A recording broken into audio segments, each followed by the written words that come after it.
Welcome to Executive Intuition, the Decisive Leader Pull. This is your pause before strategy, a moment to get grounded, get clear, and get aligned. I pull one card to model intuitive decision-making, not predictions, but reflections that sharpen your thinking. Let's see what today's energy is revealing about your next move.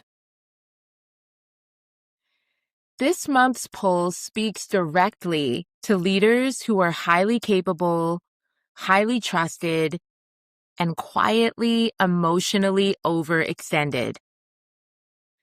If you're the one people come to for stability, care, and perspective, but your own clarity has been taking longer and longer to access, this insight is for you. Our leadership principle here is simple. Clarity isn't a skill. It's leadership's time-saving currency. And emotional over-absorption is one of the fastest ways leaders lose time without noticing.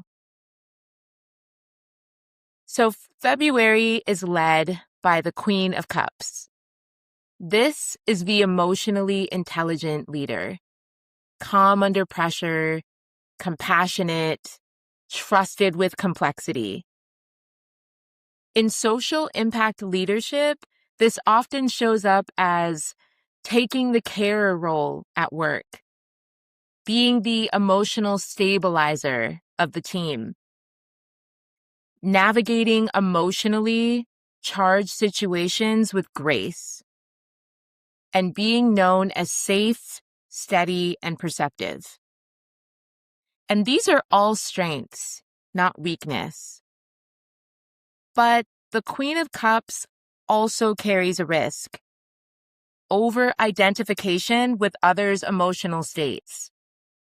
And when that happens, leadership clarity slows down because your internal signal is competing with everyone else's. You're still strong, still capable, but slower to decide, more hesitant to act, more mentally fogged. Not from lack of intelligence, but from emotional noise. So this month is really highlighting the Empathic Harmonizer mask. And this is the type of leader that is most likely to lose energetic sobriety through emotional absorption. So this mask reinforces: keep the peace, don't disappoint, hold the center for everyone. But here's the leadership distortion that comes with that. You begin softening your truth to maintain stability.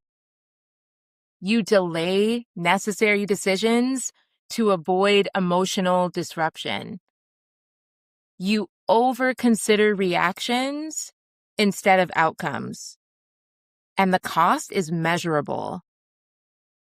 There is real time lost in re-explaining decisions, renegotiating boundaries, carrying emotional labor that isn't yours, and compensating for misaligned team behavior. That's not kindness, that's clarity leakage. So supporting this month's theme is an integration energy, patience, calibration, and sustainable pace.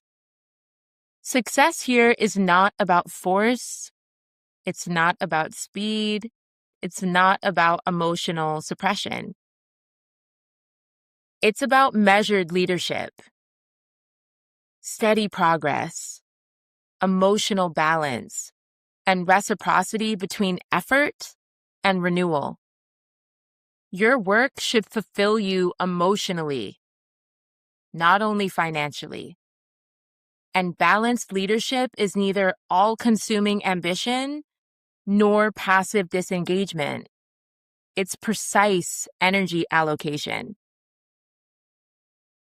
So, the countercultural leadership truth is that emotional generosity without emotional boundaries wastes your strategic time.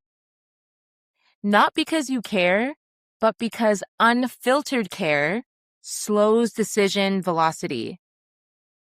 You are not here to feel everything. You are here to lead clearly. Care is a leadership asset.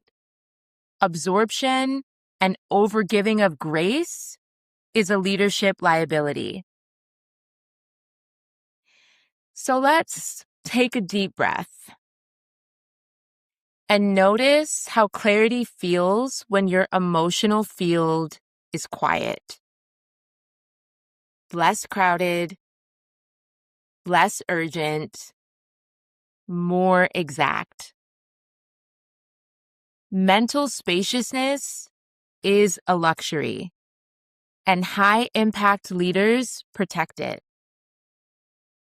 Stillness is not withdrawal, it's accuracy training.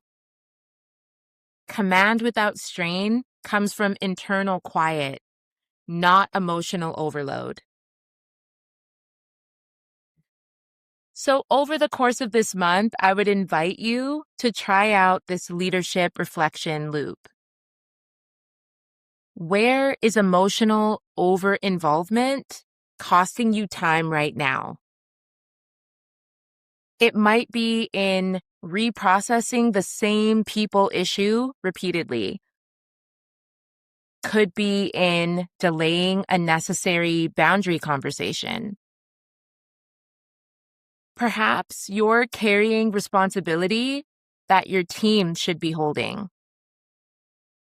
Or you might be postponing a decision to avoid discomfort. Feel free to write your answer in the comments. Here's my reflection this month. Clarity returns the moment emotional responsibility is reassigned correctly. Structured replies help everyone see patterns. So add yours. Before your next emotionally charged leadership moment, I invite you to ask yourself, is this mine to feel or mine to lead? Then ask, what boundary protects both dignity and time? That is emotional sobriety in action. So if you want deeper support building this kind of clarity and internal authority into your leadership decisions, then I invite you to join our mailing list of the Executive Intuition Letters, where we deep dive a couple of times a month into deeper areas around where your leadership can benefit from added clarity to help you not only save, but maximize your time. Details are below and in the channel description. I'd also invite you to subscribe and share this message with a leader who carries emotional load for others, and add your reflection in the comments. Your clarity saves time for you and your team. I'll see you in the next Executive Intuition poll.